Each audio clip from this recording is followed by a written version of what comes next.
नमस्कार प्रिय विद्यार्थियों, स्वागत है आपका वीकेएस फिजिक्स एकेडमी। आज काफ़ी दिनों के बाद मैं वीडियो अपलोड कर रहा हूँ। मेरे पास थोड़ा टाइम नहीं था, इस वजह से मैं वीडियो अपलोड नहीं कर पाया। लेकिन बहुत सारे जो स्टूडेंट्स हैं वो ये डिमांड कर रहे हैं, कमेंट कर रहे हैं कि वीडियो अपलोड करें। तो अभी जो मुझे थोड़ा टाइम मिला तो उसके अकॉर्डिंग मैं वीडियो अपलोड कर रहा हूँ। तो ज़्यादा से ज़्यादा वीडियो को शेयर कर दीजिए अपने सभी दोस्तों के पास, ताकि आप जो कंटिन्यू वीडियो आगे आने वाली है उसके अकॉर्डिंग वो अपनी तैयारी कर सकें और अपना सिलेबस है वो कंप्लीट कर सकें।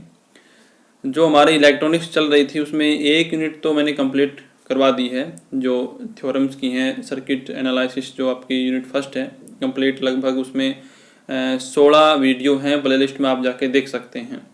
और दो नंबर यूनिट है उसकी 7 लेक्चर मैंने उसमें अपलोड किए हुए हैं, जिसमें अर्धचालक के बारे में है पूरी की पूरी जो 2 नंबर यूनिट है वो। और इसमें हमने शुद्ध अर्धचालक से संबंधित जो टॉपिक्स हैं वो डाले थे 7 लेक्चर्स के अंदर। इसके बाद नेक्स्ट हम अपद्रव्यी अर्धचालक के बारे में बात करेंगे और उसके फर्मी स्तर और उससे क्या क्या आगे हम बनाएंगे, पीएन संधि डायोड वगैरह, उसके बारे में हम अध्ययन करेंगे। तो वीडियो को सबसे पहले लाइक करें, कमेंट करें और ज़्यादा से ज़्यादा विद्यार्थियों के पास शेयर ज़रूर करें। और ये जो 2 नंबर यूनिट है इसके अंदर 2 पार्ट आते हैं। एक तो आपका ये सेमीकंडक्टर का है और एक इसके बाद दिष्टकरण रेक्टिफिकेशन का है। तो ये 2 पार्ट में कंप्लीट आपको करवाऊंगा। ये सेकंड यूनिट में आपको बिल्कुल कंप्लीट करवाऊंगा। इसके बाद थर्ड यूनिट आपकी ट्रांजिस्टर की है और फिर एक आपके फीडबैक और लॉजिक गेट्स की है। इस तरीके से 5 यूनिट आपकी आती हैं। तो काफ़ी इंपॉर्टेंट है रेक्टिफिकेशन कंपटीशन की दृष्टि से भी। तो इससे पहले मैं थोड़ा सा रिवाइंड कर लेता हूँ जो पीछे हमने क्या क्या पढ़ा था। देखें, हमने इस सेकेंड यूनिट के अंदर जो कंडक्टर पढ़ा था, सेमी कंडक्टर के बारे में पढ़ा था हमने। देखो, हम नॉर्मल जानते हैं कि जो कंडक्टर होता है और एक इंसुलेटर होता है, एक होता है आपका इंसुलेटर, एक होता है आपका कंडक्टर और एक होता है आपका सेमी कंडक्टर। ये ठोस सॉलिड जो होते हैं उनके ऊर्जा बैंड थ्योरी के अकॉर्डिंग इनको 3 टाइप में हम डिवाइड करते हैं। इसमें एक आप जानते हैं कि फोरबिडन एनर्जी बैंड गैप होता है। जो कंडक्टर्स के अंदर, जो सॉलिड्स के अंदर 2 बैंड होते हैं, एक होता है वैलेंस बैंड और एक होता है कंडेंस बैंड, यानी चालन बैंड और संयोजी बैंड। वैलेंस बैंड वो बैंड होता है जिसके अंदर संयोजी इलेक्ट्रॉन रहते हैं और वैलेंस बैंड होता है खाली, यानी बिल्कुल टोटली एम्प्टी होता है। टेम्परेचर के अकॉर्डिंग जब इलेक्ट्रॉन यहाँ से यहाँ जाते हैं तो वो इलेक्ट्रॉन मुक्त इलेक्ट्रॉन कहलाते हैं और वो क्या करते हैं, धारा का चालन करते हैं। उसके अकॉर्डिंग हम कंडक्टर, सेमी कंडक्टर इस तरीके से इनको बोलेंगे। तो ये जो इनके बिटवीन का जो गैप होता है एनर्जी का, इसे बोला जाता है फोरबिडन एनर्जी बैंड गैप, वर्जित ऊर्जा अंतराल। यानी वर्जित, इसका नाम से देखें फोरबिडन यानी वर्जित ऊर्जा अंतराल। इसका मतलब ये हो गया कि यहाँ पर ये ऐसा गैप है जिसमें इलेक्ट्रॉन टोटली क्या होता है, वर्जित होता है, इलेक्ट्रॉन वहां पर नहीं रह सकता है। और उसकी एक वैल्यू होती है, मोस्टली उसकी वैल्यू होती है 3 इलेक्ट्रॉन वोल्ट की, 3 इलेक्ट्रॉन वोल्ट। अगर जो ठोस है उसके लिए वर्जित ऊर्जा अंतराल का मान 0 इलेक्ट्रॉन वोल्ट होता है तो वो क्या कहलाएगा, वो एक चालक कहलाएगा। उस कंडीशन में क्या होता है, जो कंडेंस बैंड है वैलेंस बैंड के साथ ओवरलैप कर लेता है, अतिव्यापन कर लेता है और ये टोटली एक जैसा मिक्स हो जाता है। इसलिए जो सारे इलेक्ट्रॉन है, संयोजी इलेक्ट्रॉन, वो फ्री इलेक्ट्रॉन की तरह बिहेव करते हैं और ये टोटली कंडक्टर होता है। इसके बाद अगर हम बात करें इंसुलेटर की यानी कुचालक की, तो उसके अंदर जो इनका गैप होता है वो गैप जो है वो 3 इलेक्ट्रॉन वोल्ट से क्या होता है, ज़्यादा होता है। तो इस तरीके से क्या होता है कि यहाँ से जो संयोजी इलेक्ट्रॉन है वो कंडेंस बैंड में नहीं जा पाते हैं और मुक्त इलेक्ट्रॉन आपको प्राप्त नहीं होंगे। आपकी जो ठोस वस्तु जो है वो कुचालक की तरह बिहेव करती है। अब जो हमारा चैप्टर चल रहा है सेमीकंडक्टर का, इसमें क्या होता है कि जो एब्सोल्यूट टेम्परेचर, परम शून्य ताप पर क्या होगा, परम शून्य ताप पर क्या होगा यानी 0 केल्विन टेम्परेचर पर क्या होगा, ये एक कुचालक यानी इंसुलेटर की तरह बिहेव करेगा। यहाँ से जो इलेक्ट्रॉन है वो कंडेंस बैंड में नहीं जा पाते हैं। लेकिन नॉर्मली टेम्परेचर की बात करें यानी कि 300 केल्विन 27 डिग्री सेंटीग्रेड पर, तो यहाँ से कुछ इलेक्ट्रॉन जो हैं वो इलेक्ट्रॉन कंडेंस बैंड में चले जाते हैं। यानी ये जो यहाँ पे गैप होता है ये 3 इलेक्ट्रॉन वोल्ट से क्या होगा, कम होगा और 0 इलेक्ट्रॉन वोल्ट से क्या होगा, ज़्यादा। क्योंकि 0 होने पे तो वो चालक होगा और 3 इलेक्ट्रॉन वोल्ट से ज़्यादा होने पे वो कुचालक होगा।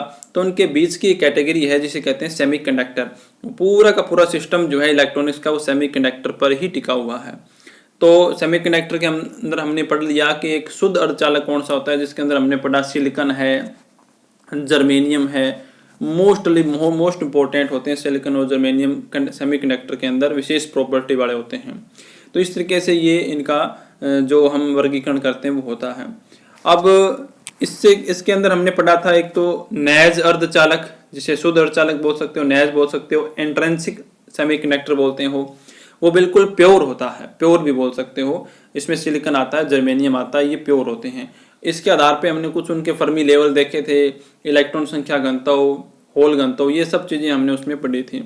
अब अपद्रव्यीय अर्धचालक आते हैं, एक्सट्रिंसिक सेमीकंडक्टर, जो क्या होते हैं कि उसमें कुछ हम डोपिंग करते हैं, अलग परमाणुओं की डोपिंग करते हैं, त्रिसंयोजी, पंचसंयोजी, ट्राइवेलेंट, 5 वैलेंट। तो उसके अकॉर्डिंग हम क्या करते हैं, पेंटावैलेंट भी बोल सकते हो, उसके अकॉर्डिंग हम इसमें अलग इनकी प्रॉपर्टी बन जाती हैं। इनमें जो करंट का फ्लो है या इनका बिहेवियर है सर्किट में, वो अलग तरीके से हो जाता है। ये काफ़ी ज़्यादा इंपॉर्टेंट है और इससे ही आगे हम क्या बनाएंगे, पीएन संधि डायोड ट्रांजिस्टर का निर्माण करेंगे।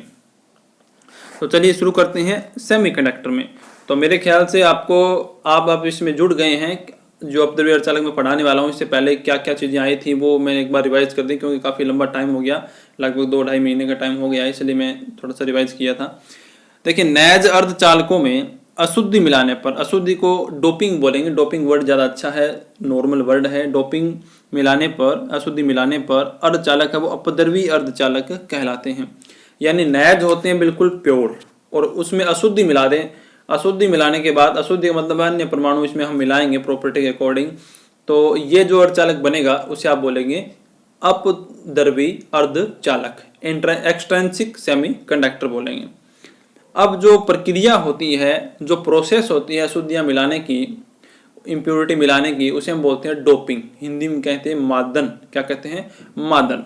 जिस प्रक्रिया के द्वारा आप अशुद्धि मिलाओगे, यानी जो भी आपकी प्रोसेस रहेगी इम्प्योरिटीज मिलाने की, उसे आप डोपिंग कहेंगे, या आप अपमिश्रण कह सकते हैं, या मादन कह सकते हैं। डोपिंग जो है वो मोस्ट लिखा हुआ आपको मिलता है, ये एक इंग्लिश का वर्ड है।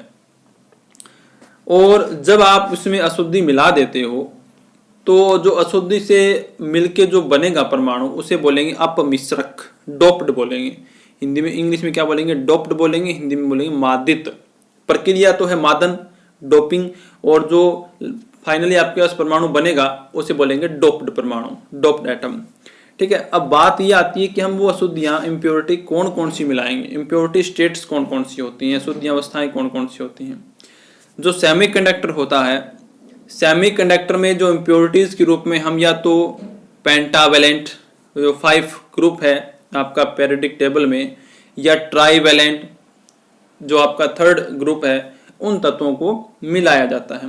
देखिए इनके नाम से देखिए, पेंटावैलेंट यानी पंचसंयोजी और त्रिसंयोजी, इनकी अलग अलग प्रॉपर्टी है। पंचसंयोजी का मतलब है उसके जो संयोजी इलेक्ट्रॉन है उनकी नंबर्स हैं 5, और त्रिसंयोजी का मतलब उनकी नंबर्स हैं 3।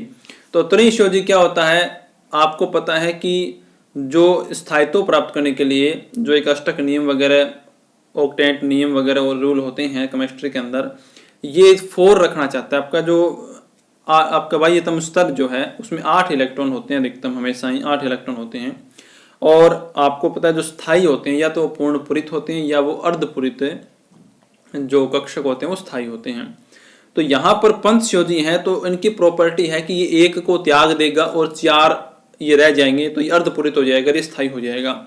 और जो त्रिसंयोजी हैं उनकी प्रॉपर्टी है ग्रहण करने की, यानी वो 1 को ग्रहण कर सकते हैं तो वो 4 हो जाएंगे 3 से, और वो स्थायी हो जाएंगे। इसका मतलब जो देने वाला है उसे तो हम ग्राही बोलेंगे, सॉरी, जो देने वाला है उसे हम दाता बोलेंगे, डोनर, और जो इलेक्ट्रॉन को लेने वाला है उसे बोलेंगे ग्राही, यानी एक्सेप्टर। इसके अकॉर्डिंग हमारे पास क्या बनते हैं, इसके अकॉर्डिंग हमारे पास इम्प्योरिटीज इसमें मिल जाती हैं और हमारे पास एक्सट्रिंसिक सेमीकंडक्टर बनते हैं। तो अब ये पंचसंयोजी कौन कौन से होते हैं उसके बारे में चर्चा करेंगे। देखिए पंचसंयोजी के अंदर पंचसंयोजी तत्व जैसे आता है आर्सेनिक, फास्फोरस, एंटीमनी आदि में 5 संयोजी इलेक्ट्रॉन होते हैं। इनका जो बाह्यतम कक्षक है उसमें कितने होते हैं, 5 संयोजी इलेक्ट्रॉन होते हैं। इन्हें हम दाता अशुद्धि बोलते हैं। क्या बोलते हैं, दाता अशुद्धि, डोनर बोलते हैं, क्योंकि ये इलेक्ट्रॉन त्यागने की प्रवृत्ति रखते हैं, ना कि ग्रहण करने की। ये एक इलेक्ट्रॉन का क्या करेंगे, त्याग करेंगे, प्रदान करेंगे। जो भी इनसे ले सकता है 1 इलेक्ट्रॉन आसानी से ले सकता है। और ये इलेक्ट्रॉन इसलिए त्यागते हैं ताकि ये स्थायित्व को ग्रहण कर लें, क्योंकि इनका अर्धपूरित होने के लिए त्यागते हैं। क्योंकि बाह्यतम कोश में कितने हो सकते हैं, 8 हो सकते हैं। उस 8 के अकॉर्डिंग इनमें 5 हैं, तो 5 है तो 3 लेने से अच्छा 1 दे देंगे। तो इनकी प्रॉपर्टी ऐसी रहती है कि इलेक्ट्रॉन ये दे सकते हैं, और देख के 4 रह जाएंगे, वो क्या रह जाएंगे, स्थायी हो जाएंगे। इसके बाद अगर बात करें त्रिसंयोजी की, तो त्रिसंयोजी के नाम से पता लग रहा है त्रिसंयोजी में 3 होंगे संयोजी इलेक्ट्रॉन, लेकिन तब तो आपको याद रखने पड़ेंगे। आपको पीरियोडिक टेबल में ध्यान होना चाहिए कि 13वां वर्ग कौन सा है, 15वां कौन सा है। जैसे इंडियम, गैलियम, एल्यूमिनियम, बोरोन, इनमें से कोई एक ले सकते हैं मसूदी के लिए। ये ऐसे तत्व हैं जो त्रिसंयोजी हैं, यानी इनके जो बाह्यतम कक्षक हैं उसमें 3 संयोजी इलेक्ट्रॉन होते हैं। अब 3 है तो ये एक्सेप्ट करने वाले हैं, मतलब एक को ग्रहण कर लेंगे ये, तो ये ग्राही अशुद्धियां बोलते हैं, क्योंकि ये ग्रहण करने की प्रवृत्ति रखते हैं। इनकी नेचर होती है इलेक्ट्रॉन को ग्रहण करने की। ये इलेक्ट्रॉन को ग्रहण करते हैं, अर्थात इनमें होल्स की संख्या को बढ़ाएंगे। ये देखो, अभी मैं बताऊंगा आपको थोड़ा कि होल्स और जो इलेक्ट्रॉन का सिस्टम क्या होता है। अब देखें, त्रिसंयोजी और पंचसंयोजी तत्व जो हैं उनके यौगिक भी बना सकते हैं। जैसे गैलियम आर्सेनाइड हो गया, एक गैलियम ले लिया और एक आपने पंचसंयोजी का ले लिया, गैलियम आर्सेनाइड बन गया। इंडियम एंटीमनी बन गया, इंडियम फास्फोरस बन गया, गैलियम फास्फोरस बन गया। ये इनको आपस में मिलाकर भी आप एक सेमीकंडक्टर बना सकते हैं, वो भी एक सेमीकंडक्टर की तरह बिहेव करते हैं। तो अब ये होल्स की जो बात आई, मैंने आपको भी बताया था सेमीकंडक्टर के अंदर ये जो बैंड होता है ये होता है वैलेंस बैंड, और इसके ऊपर अधिक ऊर्जा का बैंड होता है जिसे बोलते हैं कंडेंस बैंड। ठीक है। अब सेमीकंडक्टर में क्या होगा, ये जो एनर्जी गैप होता है जिसे वर्जित ऊर्जा अंतराल बोलते हैं, ये आपका 3 इलेक्ट्रॉन वोल्ट से क्या होता है, कम होता है। क्या होता है, 3 इलेक्ट्रॉन वोल्ट से कम होता है, 0 से ज़्यादा होगा। तो यहाँ से सामान्य ताप पर, यहाँ इसमें तो इलेक्ट्रॉन आपको पता है संयोजी इलेक्ट्रॉन, इसमें तो यहाँ से ये इलेक्ट्रॉन ऊर्जा ग्रहण करके कहाँ जाएंगे, सीधे कंडेंस बैंड में चले जाएंगे। अब यहाँ से जो इलेक्ट्रॉन ऊपर चले गए हैं तो उन इलेक्ट्रॉनों की जगह खाली हो गई, उन इलेक्ट्रॉन क्या होगी, जगह खाली हो गई। उस खाली जगह को हम क्या बोलेंगे, होल। उन खाली जगह को हम बोलते हैं होल। होल है वो एक धनावेश की तरह व्यवहार करता है। ठीक है, धनावेश की तरह व्यवहार करता है, काल्पनिक रूप से इसको मानेंगे, धनावेश की तरह व्यवहार करता है। जिस प्रकार से प्रोटॉन पे धनावेश होता है उसी तरीके का आवेश है वो होल पर माना जाता है।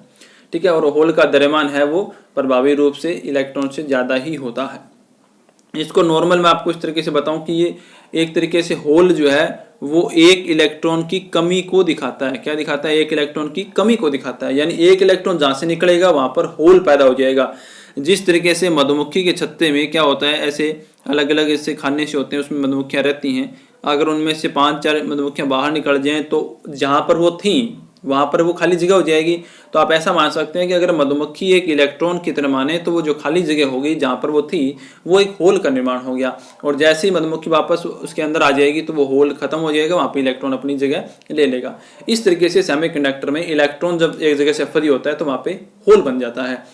तो आपको ये ध्यान रखना है कि सेमीकंडक्टर के अंदर जो आवेश वाहक होते हैं, जो करंट कैरियर होते हैं, चार्ज कैरियर जो होते हैं, वो आपके इलेक्ट्रॉन और होल दोनों होते हैं। जबकि जो कंडक्टर होते हैं, चालक, उसमें सिर्फ और सिर्फ आपका इलेक्ट्रॉन ही आवेश वाहक होता है, और इंसुलेटर में किसी भी प्रकार का आवेश वाहक नहीं पाया जाता है। अब ये जो आपके अपद्रव्य अर्धचालक हैं वो 2 प्रकार के होते हैं। एक होता है पी टाइप और एक होता है N type. P type semiconductor और एन टाइप सेमीकंडक्टर। इन्हीं से हम पीएन संधि, आपने नाम सुना होगा, पीएन संधि, ट्रांजिस्टर, ये सब हम इन्हीं पर ही बनाएंगे, इन्हीं को बेस्ट करके बनाएंगे, इन्हीं को आपस में मिलाकर बनाएंगे। तो नेक्स्ट वीडियो के अंदर हम पढ़ेंगे कि ये पी टाइप सेमीकंडक्टर क्या होता है, कैसे बनता है, एन टाइप कैसे बनता है, इनका फर्मी लेवल क्या है, इनके अंदर किस प्रकार से इलेक्ट्रॉन का आदान प्रदान होता है, इनमें ऊर्जा बैंड के आधार पर ये किस प्रकार से बिहेव करते हैं। ये सब चीज़ें हम आगे नेक्स्ट वीडियो में पढ़ेंगे। तब तक वीडियो को लाइक करें, शेयर करें, और अगर आप यहाँ से पीडीएफ प्राप्त करना चाहते हैं तो अभी मैं पीडीएफ अपलोड करूँगा, थोड़ा मेरे को टाइम लगेगा। आप वीडियो सेक्शन के नीचे मैं आपको बता दूंगा, वहाँ पे जाके आप पीडीएफ है वो डाउनलोड कर सकते हैं। आपको थोड़ा सा नाम मात्र का पे भी देना पड़ सकता है, 10-20 रुपये का, उससे आपको कोई ज़्यादा इफेक्ट नहीं पड़ेगा मेरे हिसाब से। तो वीडियो को लाइक करें, मिलते हैं नेक्स्ट वीडियो में। धन्यवाद।